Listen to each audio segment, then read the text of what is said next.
Ok, Solo ya estamos mostrar el grabando. rostro la persona que está exponiendo.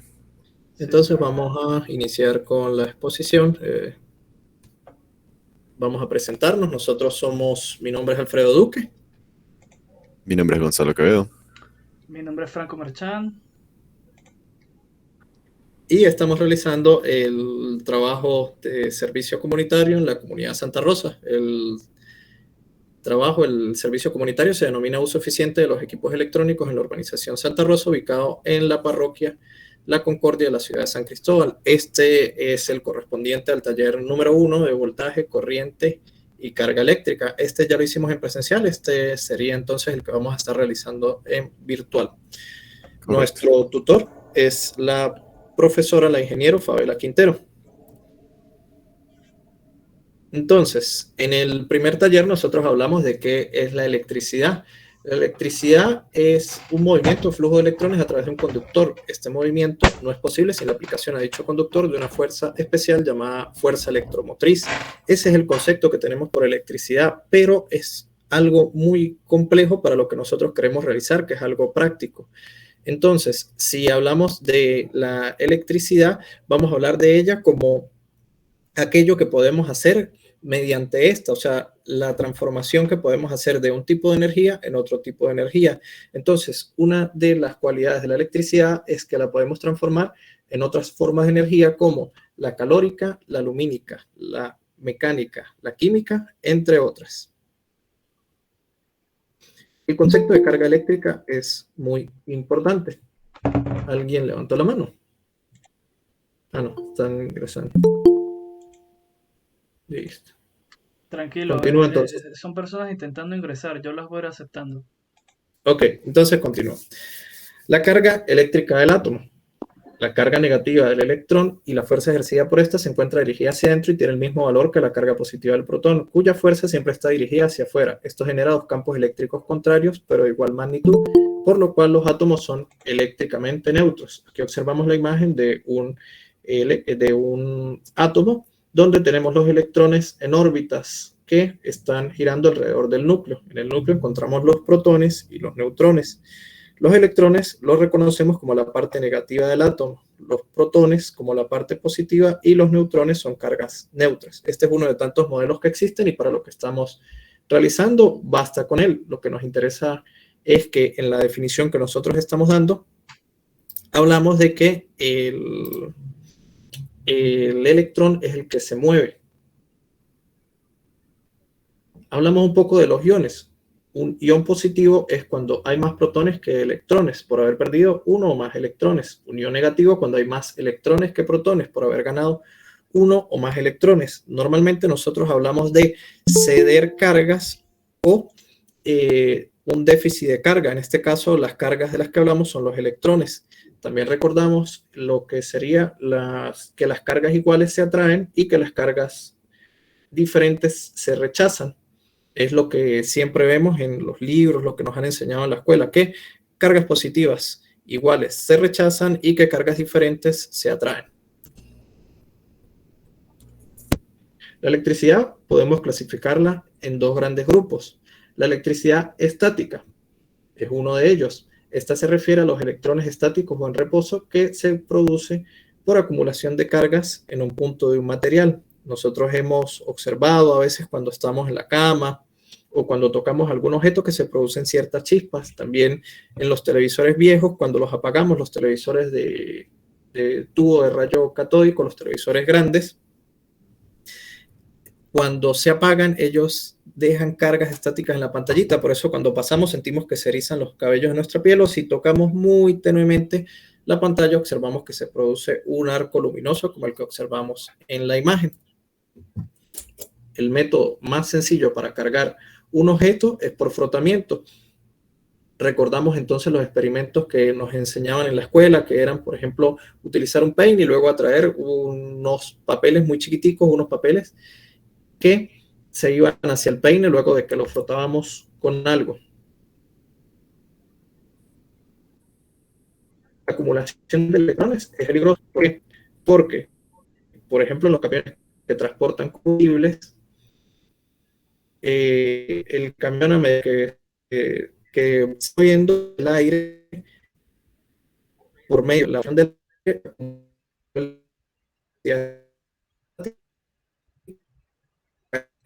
y esto generar chispas, lo cual el líquido dentro es combustible, que algunos camiones vemos que arrastran una serie de cadenas. Ellos lo que están intentando hacer es eliminar ese exceso de cargas acumuladas a la tierra, al piso. Y reconocemos que el piso es el potencial de referencia, al potencial cero. Entonces, cuando nosotros conectamos algo al potencial cero, este se descarga. Otro efecto interesante es el de los rayos. También lo podemos explicar por medio de las cargas estáticas. Entonces, a medida que las nubes se desplazan a través del aire, el roce genera cargas en él. Las cargas negativas se ubicarán en la parte baja de las nubes y las cargas positivas en la parte alta. Pero ese exceso de acumulación de cargas necesita descargarse hacia algún sitio, necesita ir hacia algún lado. Entonces, él intenta descargarse hacia la Tierra, hacia el potencial cero, hacia el potencial de referencia.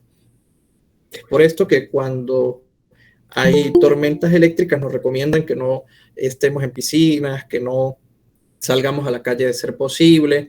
También es interesante ver por qué siempre los rayos caen en los árboles, porque son los que están más cerca de las nubes. Mientras más cerca, entonces él trata de descargarse a través de los árboles y por eso es que se producen los rayos cuando caen en un árbol, porque están intentando descargar las cargas acumuladas en las nubes.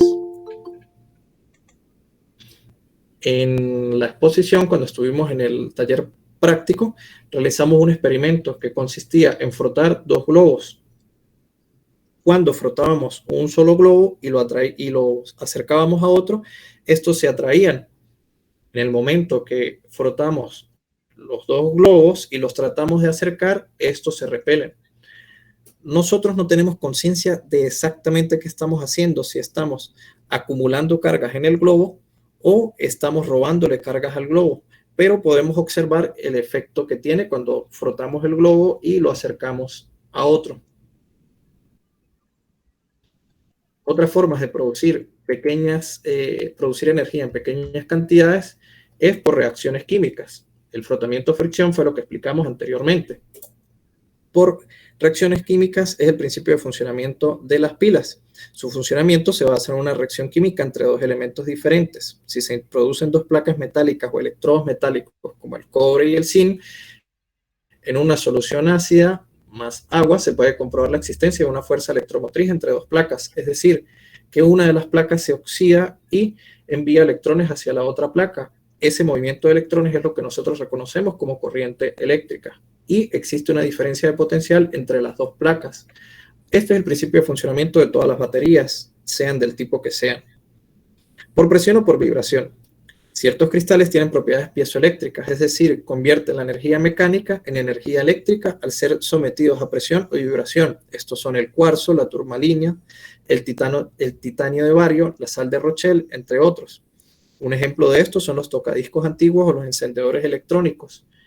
¿Qué hacían los tocadiscos antiguos? Tenían un cristalcito que era lo que utilizaban como agujas, que a medida que se iba trasladando a través de las líneas del disco, iba generando una diferencia de potencial que luego se amplificaba y se enviaba al altavoz, transformando esa señal en lo que nosotros escuchamos como la música. Otro ejemplo son los encendedores electrónicos, que lo que hacen es golpear un cristal y entonces libera cargas que nosotros observamos como un arco luminoso, muy parecido a la imagen que mostramos hace un momento. Por el calor y por la luz. Energía radiante es el nombre que se le da a la energía proporcionada por fuentes de calor o de luz. Muchas clases de instrumentos eléctricos y electrónicos aprovechan este fenómeno llamado efecto termoeléctrico para convertir variaciones de temperatura en electricidad y obtener con ello mediciones de calor. El componente que produce la electricidad a partir de la energía calórica se llama termopar y está formado por dos metales diferentes, por ejemplo, el níquel y el latón. En la imagen que vamos acá se tienen dos elementos que son diferentes y cuando estos se unen y se calientan se produce una cierta corriente. La medimos y lo que utilizamos para hacer los cálculos y determinar la temperatura que hay en la fuente de calor, tiempo de electricidad de la luz o energía lumínica. Ello se consigue con las celdas fotovoltaicas. Una celda fotovoltaica es un sándwich de 3 capas diferentes que permite crear una fuerza electromotriz entre 2 capas a partir de la luz. Entonces, es lo que observamos actualmente en muchas casas. Se tienen paneles solares en los techos y este panel produce una diferencia de potencial. Esa diferencia de potencial se aprovecha para cargar una serie de baterías. Y esas baterías las utilizamos cuando tenemos una deficiencia o un corte eléctrico. Ya hablamos de la electricidad estática, ahora vamos a estar hablando de la electricidad dinámica. Para que la electricidad sea realmente útil, esta debe permanecer en movimiento, es decir, debe ser dinámica o activa, y la fuente que la genere debe estar en constante renovación de sus cargas eléctricas para que no pierda su capacidad en pocos segundos. Entonces, hablamos de las formas de producir energía en pequeñas cantidades. Ahora vamos a estar hablando de las formas de producir energía en grandes cantidades. Una forma son las centrales eléctricas. Una central eléctrica es una instalación que emplea una fuente de energía primaria para hacer girar las paletas o a la vez de una turbina mediante agua, vapor o gas. Estas hacen girar una gran bobina en el interior de un campo magnético, generando así electricidad. Este es el principio básico de funcionamiento de la mayoría de las centrales eléctricas que hay en el mundo: transformar energía mecánica en energía eléctrica. Más adelante vamos a estar hablando de las centrales eléctricas, pero el principio de funcionamiento es igual para la mayoría de centrales eléctricas. Tenemos un tipo de energía que queremos transformar en otro. En este caso observamos una central hidroeléctrica. Tenemos un embalse, el agua ha acumulado energía potencial. La energía potencial es aquella que acumula un objeto debido a su posición o su estado. Entonces, esta agua que está acá tiene cierta energía potencial acumulada. Cuando abrimos la compuerta, transformamos esa energía potencial en energía cinética. El agua corre, se transmite a través de este canal que está acá y hace mover la turbina, que es un generador. Entonces, luego esa energía se transforma, es decir, se lleva a unos transformadores, valga la redundancia, se eleva su voltaje para poder ser transmitida y llega hasta las centrales de transmisión. Acá observamos dos tipos de turbina. En este caso, esta turbinita de acá es la turbina de Kaplan y esta de acá es una rueda Pelton o turbina de acción que está constituida por unas paletas. El principio es el mismo, tenemos un cierto tipo de líquido, agua en este caso, que ha acumulado energía potencial y que hace mover la turbina, el generador. Aquí observamos una central hidroeléctrica, es lo que venía explicando antes. Tenemos el embalse lo que hace es acumular agua que tiene cierta energía potencial y luego se libera a través de unos canales, se transporta a través de unas tuberías. Luego pasa al generador, hace mover las aspas o paletas del generador y transforma la energía cinética en energía eléctrica, que luego se eleva por medio de los transformadores, es decir, se eleva de 110 o de un valor pequeño a valores grandes para poder ser transmitida hacia las centrales. Teniendo en cuenta que lo que estamos haciendo es transformar energía mecánica en electricidad, entonces podemos generar esa energía mecánica de diferentes maneras. En este caso observamos una planta termoeléctrica. ¿Qué es lo que hacen las plantas termoeléctricas? Transforman un tipo de combustible, puede ser carbón, puede ser gas o puede ser gasoil. Las más comunes que tenemos acá en Venezuela son a gasoil. Ese combustible se quema para producir una fuente de calor. Utilizamos un tipo de líquido refrigerante, en este caso podría ser agua, que se calienta y se transforma en vapor. Ese vapor a presión se lleva hacia una turbina. La turbina transforma esa energía, esa presión en movimiento, y ese movimiento, esa energía mecánica, se transforma en electricidad. Otro tipo de central eléctrica es la central nuclear, donde utilizamos un tipo de combustible que puede ser plutonio o algunos otros tipos de elementos radioactivos, que mediante una reacción de separación del átomo produce una gran cantidad de calor. Ese calor se utiliza para Carolita no la puedo ayudar. Transformar un tipo de refrigerante, un tipo de fluido en vapor, Yo lo en tengo vapor a aquí alta también. presión, que hará mover entonces otra turbina y el principio es el mismo. La turbina se No, mueve correo y que tenía de Rosalba genera Rubio. electricidad. En este caso observamos un tipo de central que utiliza ¿Por qué va la en energía blanco? del sol. Estos espejos dirigen Pero entonces sí la directamente luz ven el otro hacia cuarto un porque punto el central micrófono me que reproduce aquí sirve feedback. como caldera o receptor solar. El receptor entonces transmite la radiación en forma de calor a un fluido que puede ser el agua, que circula por un circuito primario y que hará mover también, en este caso dice un turboalternador, pero el principio es el mismo. Lo que hacemos es mover las aspas o hacemos mover las hélices de un alternador, de un generador, y esa energía eléctrica se transmite hacia algún lugar.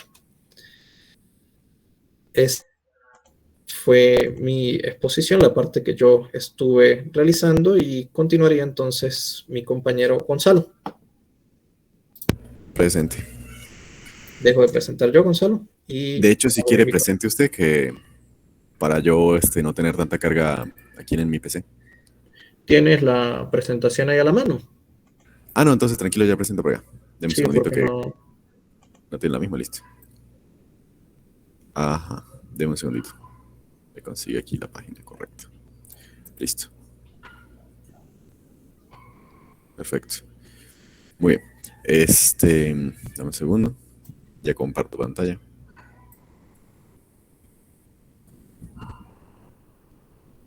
Aquí está. Muy bien.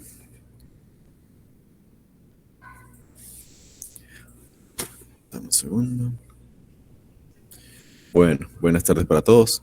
Estaré hablando de lo que sería el voltaje. En este caso, pues el voltaje se puede ver de varias maneras. Espera un segundo que voy a encender aquí la cámara.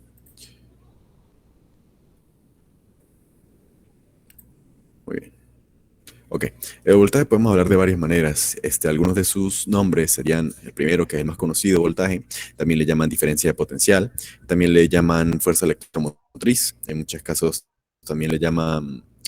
Bueno, esos son los casos principales. Principalmente, pues estaremos describiendo algunos de ellos. Dice, para que haya un flujo de corriente a través de un circuito es necesario aplicar una fuerza capaz de mover los electrones libres que se encuentran en el circuito. Bueno, aquí hacemos referencia a fuerza electromotriz. ¿A qué se refiere fuerza electromotriz? Recordemos que la electricidad es representada, digámoslo, por los electrones. Los electrones son esas partículas extremadamente pequeñas, una de las partículas principales de la materia. Toda materia la contiene, todo objeto, toda energía, usualmente está formado elementalmente por electrones en cierto nivel. Electrones y otras partículas, pero en este momento estaremos hablando de electrones. Entonces la corriente se representa es por el movimiento de electrones, el movimiento de estas cargas que son negativas. La fuerza electromotriz es el voltaje. Sin fuerza no habrá movimiento. Es decir, si nosotros queremos llevar, por ejemplo, una piedra de un lugar a otro, requerimos aplicar fuerza. La piedra no va a llegar allí por sí sola. La piedra no se moverá por sí sola. Y en el caso de que los conductores, como los cables o cualquier cosa fuera perfecto, pues no se requeriría voltaje. Entonces los electrones se moverían sin ninguna posición. Pero ¿por qué se requiere voltaje? ¿Por qué se requiere esta fuerza? Porque resulta que los conductores tienen una resistencia, lo que llamamos resistencia, lo que llamamos oposición. Y esta resistencia es la que disipa, o mejor dicho, la que requiere ese voltaje para que la corriente que nosotros buscamos utilizar llegue a nuestros dispositivos. Bien, se llama voltaje y es proporcionada por una fuente de la cual, recordemos, posee una diferencia potencial entre sus terminales debido a la acumulación de cargas eléctricas en ellos. Ahora, ¿a qué se refiere esto? El voltaje no solo está representado por una fuerza, también está representada, o mejor dicho, se presenta en la diferencia de acumulación de carga. ¿Qué significa esto? Como Alfredo hablaba hace un rato, existen unas cosas llamadas iones. A veces los iones se presentan de forma natural, pero en este caso estamos hablando de iones inducidos. ¿Qué es un ion inducido? Un ion inducido es, por ejemplo, un cable que se encuentra con carga positiva. Ahora se habla del cable positivo, quiere decir que no tiene electrones, o mejor dicho, provisto hasta cierto nivel de electrones. Y está el otro cable que sería el negativo o neutro, como le pudiéramos llamar. Tiene una cantidad mayor de electrones de la que debería tener. Entonces allí existe esa diferencia potencial. ¿Qué es este potencial? En un lugar, mucho positivo, en el otro lugar, mucho negativo. Allí se crea una diferencia, se crea como una atracción Y esta tracción es la que busca pasar corriente entre esos dos puntos, es la que busca mover los electrones entre esos dos puntos. Porque los electrones en el lado donde hay muchos quieren estar en el lado donde hay pocos, para ambos tener igual y para que no se sature ninguno de los dos lados. Entonces buscan moverse. Entonces, si yo coloco algo en medio de esos dos cables, ese algo se va a volver ese puente. Ejemplo, yo coloco la resistencia a una cocina eléctrica. Los electrones van a pasar a través de esa resistencia, van a calentarla porque es resistencia. Recordemos que un efecto de la corriente es aumentar el calor. Por eso todos los equipos eléctricos se calientan. El teléfono cuando está con mucha carga, cuando se están haciendo muchas cosas al mismo tiempo, se calienta. La nevera por atrás se calienta. Por ejemplo, la computadora se calienta. La resistencia eléctrica, su función es calentarse, pero es un subproducto del movimiento de carga, es un subproducto de los electrones moviéndose a través de su resistencia. Entonces, esto es lo que genera este voltaje, el movimiento de cargas entre los dos puntos que representarían el positivo y el negativo en el caso de corriente DC o en el caso de la que nosotros conseguiríamos en el toma corriente, fase y neutro. Bueno, también pudiéramos hablar de la diferencia potencial como con este ejemplo visual que se ve aquí. Entonces nosotros tomamos la energía de entrada hasta el punto más alto, que sería el ciclista subiendo. Esto es la acumulación de cargas. Ejemplo, hablando del positivo, sería la remoción o el hecho de que el cable positivo pierde los electrones. Entonces eso requiere aplicar una fuerza. Requiere retirarlos de alguna manera con algún tipo de atracción. Digamos que todos esos electrones fueron retirados, entonces el ciclista logró llegar al máximo punto donde este pudo llegar. Ahora, él también de allí en adelante se quedó allí hasta que lo decía. Ahora, ¿cuál es esa decisión? La decisión es el hecho de añadir una resistencia o algún objeto entre los dos cables, el positivo y el negativo. Digamos que es la resistencia de una cocina eléctrica. Entonces, digamos, se añadió la resistencia de la cocina eléctrica, de ahí en adelante se van a empezar a descargar esos electrones que todos se acumularon aquí arriba, van a empezar a descargarse, a bajar y a bajar y a bajar y a bajar hasta el punto donde ya no queda ninguno. Por supuesto, en este caso, se habla como si se descargara del todo, como si fuera una batería. Pero en el caso, por ejemplo, de una fuente constante, como las que utilizamos para cargar el teléfono, para cargar la computadora, las que utilizamos en general hoy, el día a día, estas fuentes pues, van añadiendo más carga, van añadiendo más electrones. Entonces esto sigue sucediendo sin detenerse. No es solo como que se descarga como si fuera una batería. En el caso de la batería, este sería el ejemplo como tal. Primero la batería se carga, llega a un punto donde está saturada de electrones, o mejor dicho, en la parte positiva no tiene electrones, se conecta a la carga o la resistencia y se descargan todos hasta que ya no hay ninguno.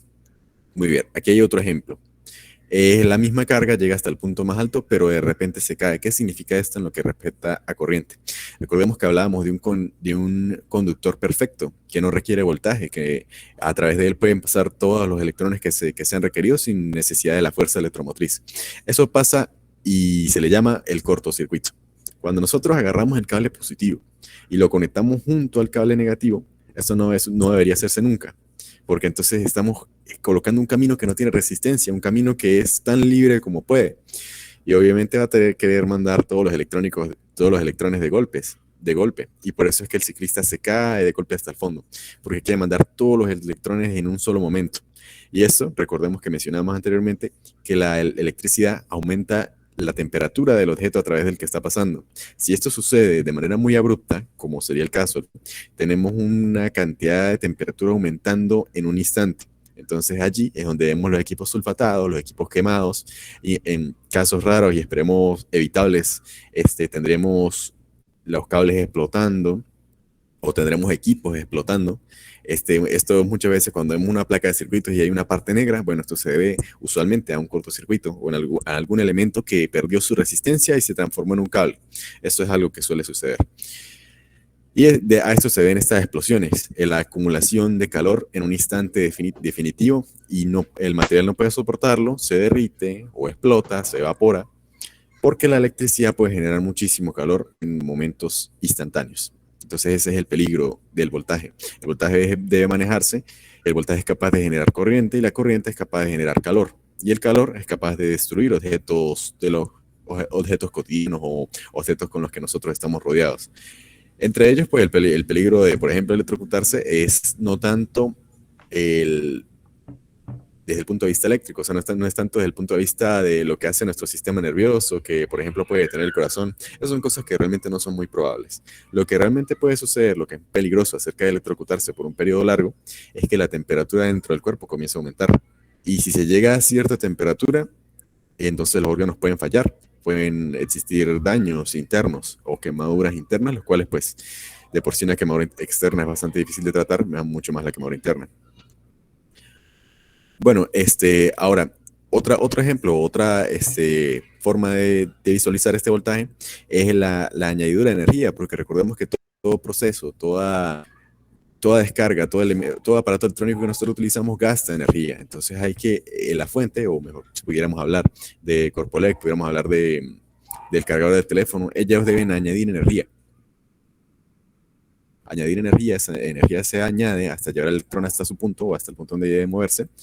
Y una vez que se descarga, una vez que se conectamos el teléfono, una vez que encendemos la cocina eléctrica, busca descargarse, busca de toda esa energía convertirla en otra cosa. En el caso del teléfono, muchas veces en luz, en sonido, en las diferentes cosas, vibración que puede producir el teléfono. En el caso de, por ejemplo, la cocina eléctrica es producir calor.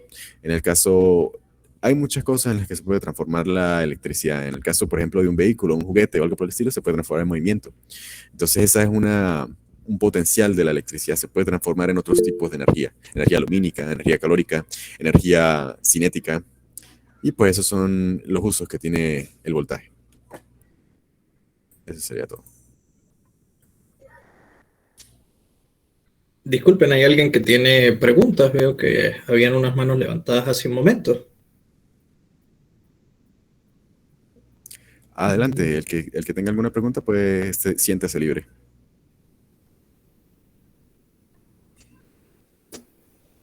No, me parece que no. Eh, Ok, Continúa entonces, Franco. Hola, buenas noches.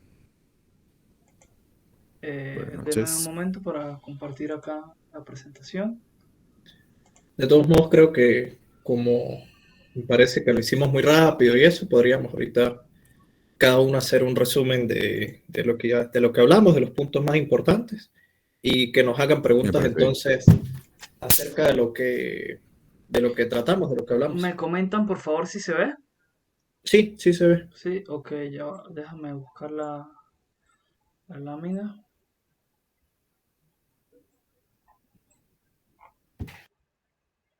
Ok, ahí se ve, ¿sí? Sí, Franco, correcto.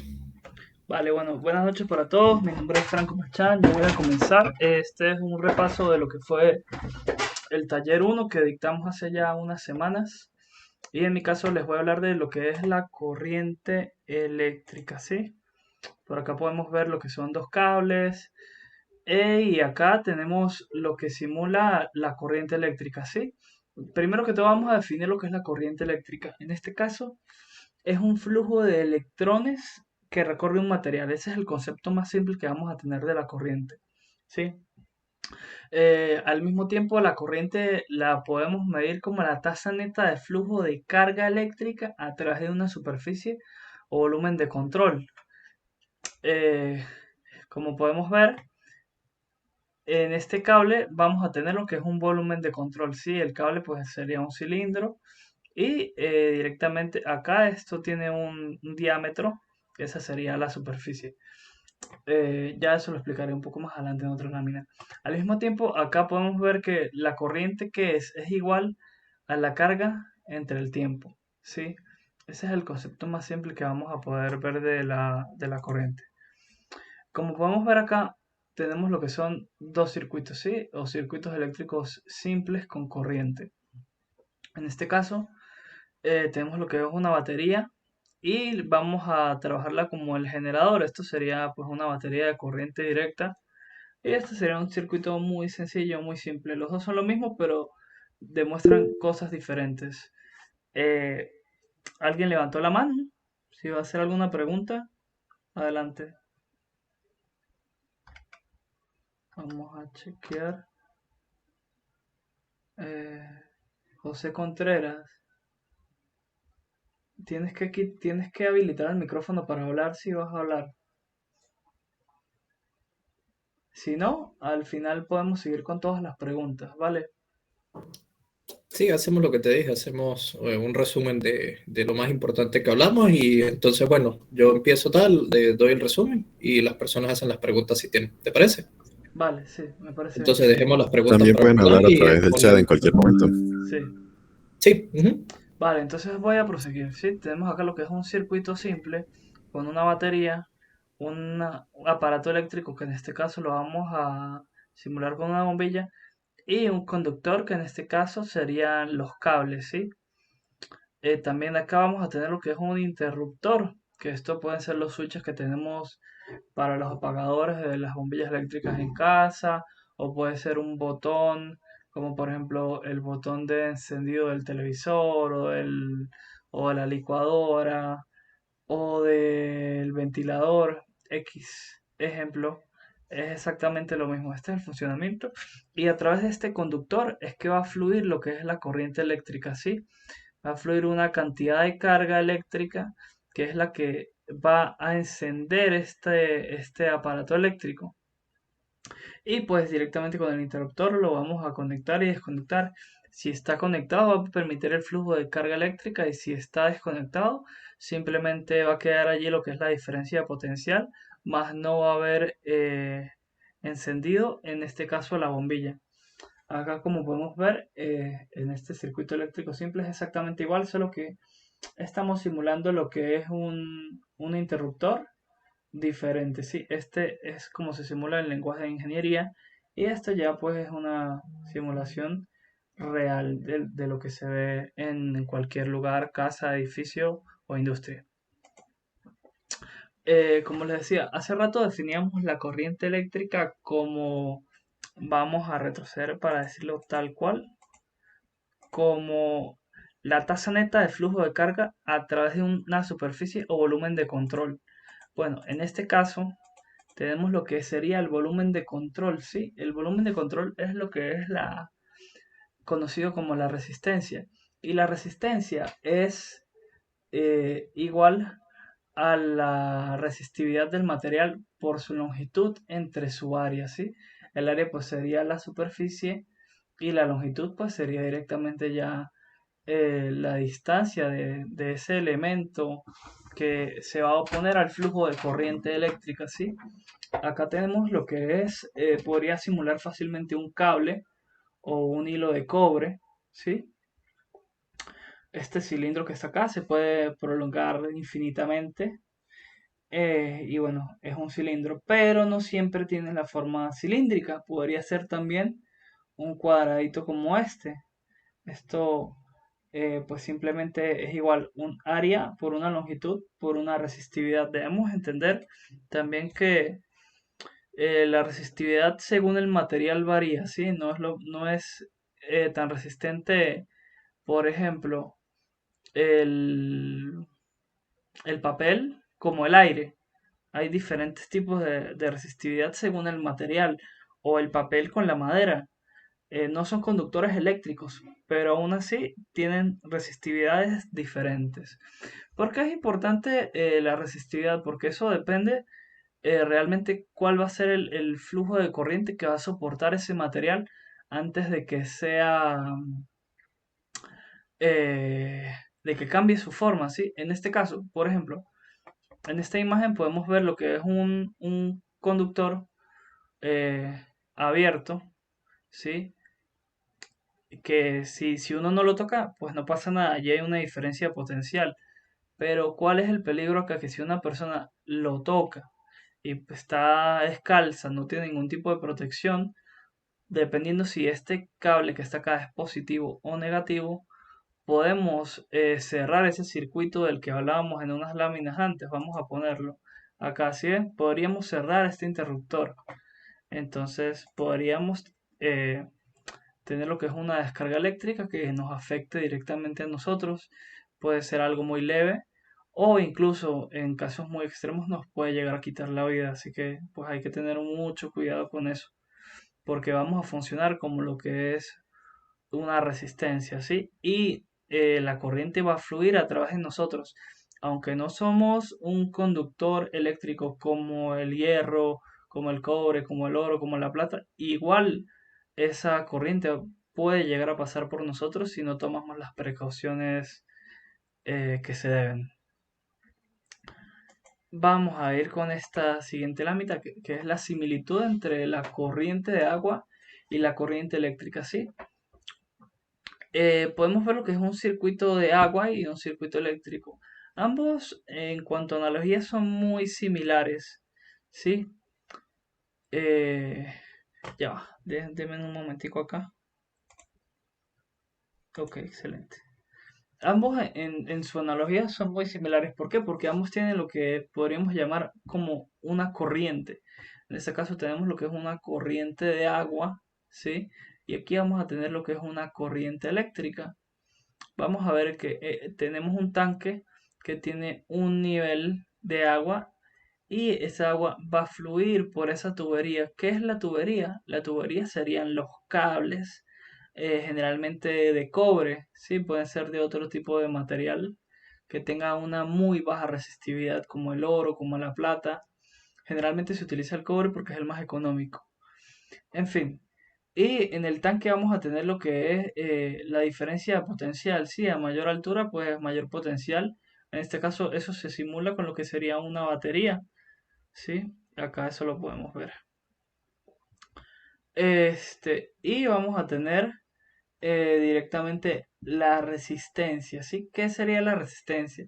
La resistencia sería el diámetro que va a tener esa tubería, porque si el diámetro es mayor, va a haber una menor resistividad o resistencia. Y a un diámetro menor va a haber una mayor resistencia. ¿Qué significa esto? Que pues que no va a pasar tanta cantidad de agua por esa tubería si la tubería es muy fina, pero si es una tubería gruesa va a pasar una mayor cantidad de agua, ¿sí? Y por ende, y al igual que con los cables, va a pasar una mayor o menor cantidad de corriente dependiendo del tipo de cable que utilicemos. Esto aplica para todos, ¿sí? Pero un ejemplo práctico que se me ocurre en este momento es en lo que son los cables de instalación eléctrica de casa. Como podemos ver, esos cables siempre tienen unos números, el que los haya llegado a utilizar o a comprar para hacer cualquier tipo de instalación eléctrica en su casa. Esos cables tienen unos números que dicen que si son el número 6, el número 8, el número 10, el número 12, el número 14. Bueno, estos lo que representan es la cantidad de corriente que puede atravesar ese cable, ¿sí? Sin que el cable se vea alterado en sus propiedades. ¿Por qué? Porque pues el cable puede tolerar la corriente sugerida allí, pero se le puede pasar más. ¿Cuál es el riesgo de que pase más? Pues que el cable se va a empezar a calentar, va incluso a llegar a fundir la protección dieléctrica que tiene o la cubierta plástica, que se puede quemar, puede generar un incendio, puede dañar X cantidad de artefactos. Entonces, pues lo ideal es siempre trabajar con la corriente sugerida por el fabricante del cable conductor, ¿sí? Vamos a seguir acá, ajá, ok. ¿Cómo medimos la corriente eléctrica? Bueno, para medir la corriente eléctrica vamos a utilizar lo que son medidores de corriente. En este caso van a medir los amperios, ¿sí? ¿Qué son los amperios? Las unidades de medición de la corriente eléctrica. Y vamos a tener medidores eh, digitales, como lo sería el multímetro acá, como lo sería la pinza amperimétrica, y también tendríamos amperímetros analógicos que funcionan directamente con una bobina interna que produce un campo magnético y hace que se mueva esto, esta línea roja que está acá, varía, ¿sí? En el caso de los medidores eléctricos, ya sea el multímetro o la pinza perimétrica, eh, pues ya eso tiene un circuito interno con unas resistencias que dependiendo de la escala en la que se trabaje, pues va a hacer la medición, ¿sí? Y la pinza perimétrica pues simplemente va a medir a través de campos magnéticos, va a pasar por acá el cable y pues ya hace una lógica diferente a las anteriores. ¿Qué más les puedo comentar por acá?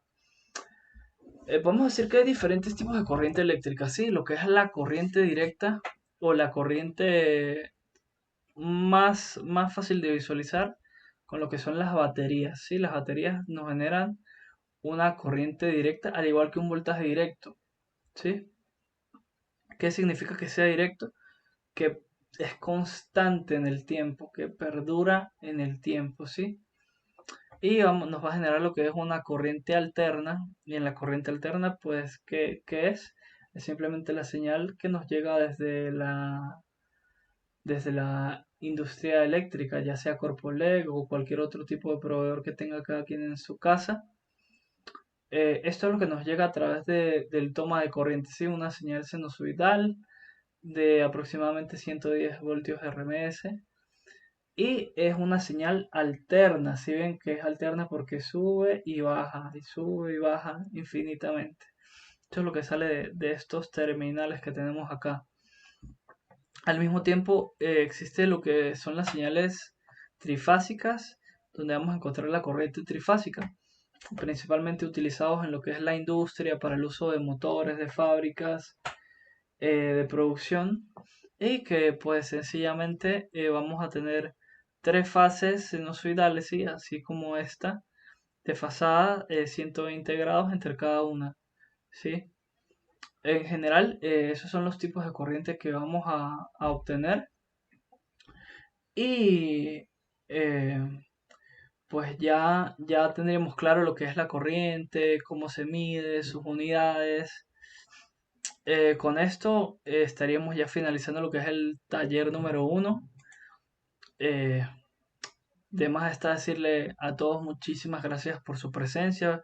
Fue un honor tenerlos acá en esta videoconferencia junto a mi compañero Gonzalo Quevedo y mi compañero Alfredo Duque. Eh, Les agradecemos un montón. También voy a dejar de compartir por acá. Si alguien tiene alguna duda, alguna pregunta, este es el momento, ¿sí? Creo que podríamos hablar un poco de qué es lo que queremos dejar, ¿sí? La parte de las charlas presenciales, lo interesante ha sido que los integrantes de la comunidad pues, nos han dado su retroalimentación y a medida que vamos desarrollando la charla, las personas nos van haciendo preguntas. Hay cosas, por lo menos de esta charla que realizamos hoy, que son muy teóricas. Entonces, lo interesante pues sería darle un uso a eso, sería conectarlo con la realidad, conectarlo con lo que nosotros utilizamos día a día. Por eso les decía a los muchachos que quería dar un resumen de los conceptos más importantes o el por qué hablamos de ciertas cosas. Entonces, voy a hablar un poquito de qué es lo que quiero que les quede de la charlita y esperamos que nos hagan algún tipo de preguntas. ¿Les parece? Entonces, esta fue la presentación que yo realicé. Y lo interesante de lo que yo estuve hablando hoy es definir el concepto de electricidad, pero definirlo de una manera que sea común, que sea de uso diario. Entonces, una forma de definir la electricidad sería como nosotros la transformamos, como una de las grandes cualidades que poseen los elementos, ¿sí? De que podemos transformar un tipo de energía en otro tipo de energía. ¿Por qué hablaba de la carga eléctrica del átomo? Porque es el principio en el cual estamos basando el estudio de la electricidad. El tema de las cargas, como las cargas positivas se atraen, las cargas diferentes, las cargas iguales se atraen, las cargas iguales se repelen y las cargas diferentes se atraen. ¿Cómo se produce la energía eléctrica en pequeñas y en grandes cantidades? Por ejemplo, la energía eléctrica en pequeñas cantidades se produce por reacciones químicas, por presión o por vibración. Lo podemos producir con las termocuplas, lo podemos producir con las celdas fotovoltaicas. Algo que se me pasó decirles cuando hice la presentación es que todas las centrales funcionan más o menos bajo el mismo principio. Transformamos la energía mecánica en energía eléctrica, una transformación de energía. Pero hay un tipo de central que es diferente y que cuando eliminé las láminas que no me correspondían, también eliminé esa lámina, que son las centrales que transforman la energía del sol en electricidad. ¿Por qué ellas son diferentes? Porque ellas no hacen girar nada. Ellas aprovechan la energía del sol para generar una cierta diferencia de potencial en el panel, y esa diferencia de potencial se utiliza para cargar una serie de baterías. Existen sistemas mucho más complejos, pero se salen de lo que a nosotros nos interesa explicar. Otro sistema es el de las turbinas eólicas. Cuando hablé en la charla de la generación de electricidad, les decía que a nosotros en esta parte del mundo nos parece normal que todas las centrales sean de tipo hidroeléctricas, del tipo de las hidroeléctricas, porque tenemos ríos, tenemos montañas, pero en Europa, donde la mayoría de sitios son planos, no se puede aprovechar la energía potencial del agua, porque ellos no tienen ríos elevados que pueden utilizarse para hacer embalses. Entonces vemos que en países como España, Francia, Italia se utilizan mucho las turbinas eólicas que aprovechan la energía del aire. Entonces, ¿el principio cuál es? Que se hace girar un generador. En este caso, el generador lo están haciendo girar por las corrientes de aire. Me adelanté un poco y no les comenté qué era lo interesante de la energía estática, de la electricidad estática. Entonces, lo interesante de la electricidad estática es que la podemos relacionar con los rayos, ¿sí? Los rayos entonces se producen por una acumulación de cargas en las nubes. Cuando tenemos una gran acumulación de cargas, entonces esas cargas tienen cierta energía potencial que necesita ser descargada o que puede ser descargada a través de ciertos objetos. Esos objetos pueden ser un árbol, pueden ser una antena, podemos ser nosotros mismos, ¿sí? Ellas intentan descargarse a tierra. Tierra es el potencial cero, es decir, ellas intentan neutralizarse, tienen cierta energía y están intentando volverse neutras, como hablábamos en el caso del átomo, que el átomo era neutro. Cuando tenemos un tipo de ion, un ion positivo carece de electrones y él intenta estabilizarse. ¿Cómo se estabiliza? Robándole electrones a otro átomo que está cerca. Un ion negativo carece de cargas positivas o tiene exceso de cargas positivas. Entonces, ¿cómo intenta neutralizarse? Pues intenta enviar esas cargas excesivas hacia un ion que está cercano a él. Entonces, creo que lo que más podría dejarles es que todas las centrales eléctricas funcionan más o menos bajo el mismo principio, exceptuando las centrales que aprovechan la energía del sol. En este caso, nosotros lo más común que tenemos en Venezuela son las centrales hidroeléctricas y las centrales termoeléctricas. Próximamente, en futuras charlas, vamos a estar hablando del funcionamiento del motor. En la siguiente charla que ya realizamos de manera presencial, hablamos un poco de los motores que funcionan como motores en una dirección y generadores en otra dirección. Esperamos entonces que ustedes puedan seguirnos acompañando, que si tienen algún tipo de duda, por favor nos la hagan llegar. Si la tienen en este momento, pues es el momento de que nos hagan preguntas y nosotros intentar responderlas. No, tal vez no tenemos la respuesta a todas las preguntas que puedan hacernos, pero si no la tenemos, pues esperamos en un próximo encuentro poder traerles la respuesta. Ya en las charlas presenciales se han producido unas preguntas muy interesantes que de casualidad pues teníamos la respuesta, pero les hemos comentado lo mismo, que si hay algún tipo de pregunta que no podamos responder en el momento, pues en un siguiente encuentro vamos a estar respondiéndolo, vamos a estar hablando un poco de ello. Así que, ¿alguien tiene alguna pregunta? No, me parece que De no. algún modo seguiremos activos a través del chat. Si alguien tiene alguna duda y le quiere plantear a través de ese medio. Hola muchachos, yo tengo una pregunta. Ajá, sí, Ok. señora Ana. Sí, mira, lo que pasa es que estuve viendo lo de los paneles solares. Eso es una buena opción instalarlos en la casa, sobre todo por lo que decía Franco, creo, de lo de los tipos de corriente y eso. Es una buena opción instalarla en las casas, pues los paneles solares dependen de muchos factores. Por ejemplo, los paneles tienen cierta potencia, ¿sí? Ellos pueden producir solo una cierta potencia y normalmente esta es muy pequeña. Y hay una creencia de que nosotros ponemos un panel solar y el panel empieza a transformar la energía del sol en energía eléctrica directamente. Y esto no es así. Los sistemas más comunes lo que hacen es transformar la energía del sol en energía eléctrica que se acumula en un banco de baterías. Y ese banco de baterías es el que nosotros utilizamos cuando la línea de calle, cuando la entrada de electricidad de la calle falla.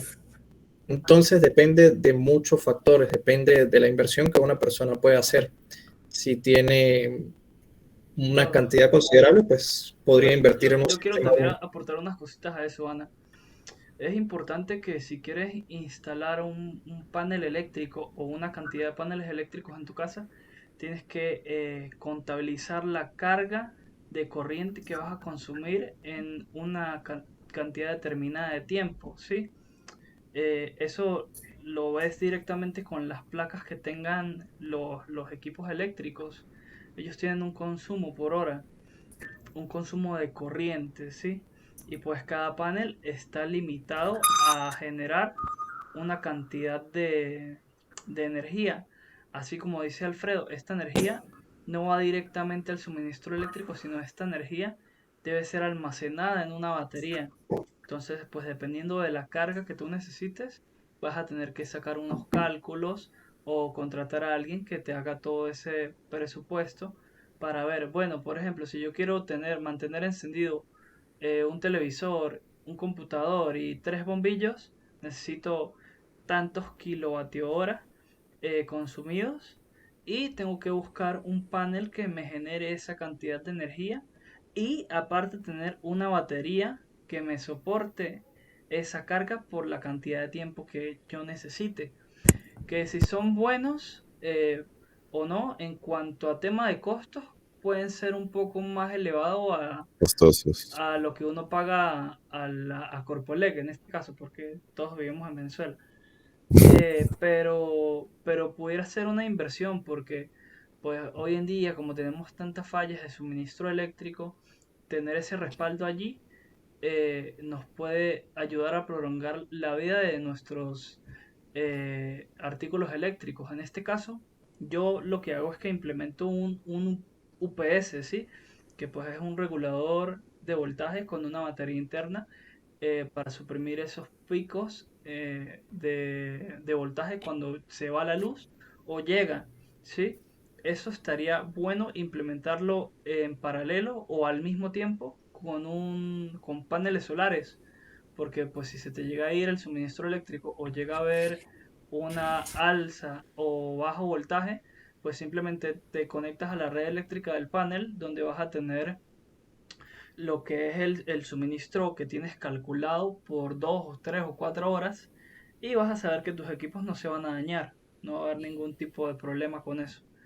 Puede llegar a ser un poco costoso, pero si lo comparas con lo que puedes perder por no tener eh, la protección de, de Sí, de los equipos, de de los los electrodomésticos. equipos, pues pudiera llegar a ser incluso mejor tener el panel que no tenerlo. Ya eso depende directamente de lo que necesite cada persona o cada empresa, porque se puede aplicar tanto en una casa como en una empresa o en una industria. Sí. La verdad es que es una inversión bastante grande, o sea, es una cantidad de dinero importante. Por ejemplo, hablar de la inversión para unos paneles solares de una casa y no hablando de todos los equipos, sino una parte parcial de ellos, se habla de $1,000 más o menos, ya que se tiene que comprar los paneles, el equipo inversor, las baterías, el controlador de la carga de las baterías. Es una inversión bastante grande hoy en día, al menos en Venezuela. Usualmente no se ven ese tipo de inversiones muy comúnmente aquí en el Táchira, ya que pues aquí, digamos, hasta cierto punto tenemos acceso a la red eléctrica, ¿no? A pesar de sus fallos.